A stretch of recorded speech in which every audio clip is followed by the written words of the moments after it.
দেখুন যোগ্য শিক্ষকদের অবস্থা কী করেছে এই দুর্নীতিবাজ সরকার, তৃণমূল সরকার। আপনারা দেখুন ভিডিওতে, ধৈর্য ধরে দেখুন কী অবস্থা করেছে এই সমস্ত টিচারদের। আমরা কলকাতা মেডিকেল কলেজে নিয়ে আসলাম, চোখ ফাটিয়ে দিয়েছে, মাথা ফাটিয়ে দিয়েছে। হ্যাঁ, ঠিক আছে। এই জায়গাটায় মেরেছে, পেটে মেরেছে, মাথায় মেরেছে, চোখ। এই জায়গাটায় মেরেছে। ও চোখ খুলতে পারছে না, মাথায় প্রচন্ড ব্যথা করছে। মাথা ব্যথাটা, মাথা ব্যথাটা, মাথা ব্যথাটা। ওর তো দম নিতে কষ্ট হচ্ছে ওর, হ্যাঁ নিঃশ্বাস নিতে কষ্ট হচ্ছে ওর।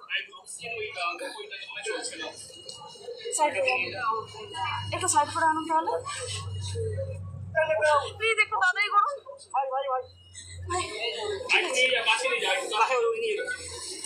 প্লিজ একটু তাড়াতাড়ি করুন।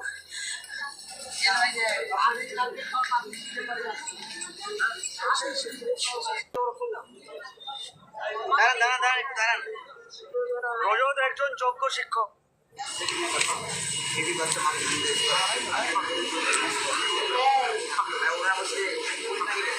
ঠান্ডা লাগছে মনে হয়, জ্বর আছে না? ঠান্ডা লাগছে, শীতে এবং শীতের ছিল না, আমার এই গেঞ্জিটা খুলেতে ভিজে ঠান্ডা লাগছে।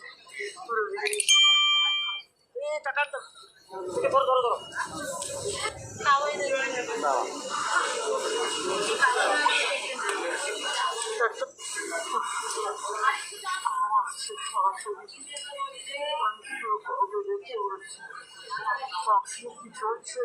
অক্সিজেন চলছে?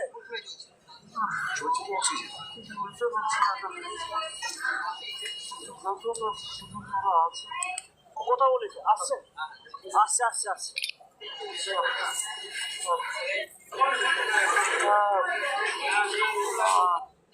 আপনারা যারা বাড়িতে আছেন এখনো, আপনারা চলে আসুন বিকাশ ভবনে। পুলিশ আজকে শতাধিক শিক্ষককে এই অবস্থা করেছে, শতাধিক শিক্ষককে।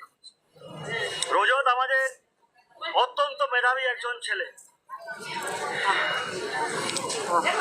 আমরা যদি আজকে 19,000 জন রাস্তায় থাকতাম, সঙ্গে থাকতাম, এই দিকটা কিন্তু দেখতে হতো না।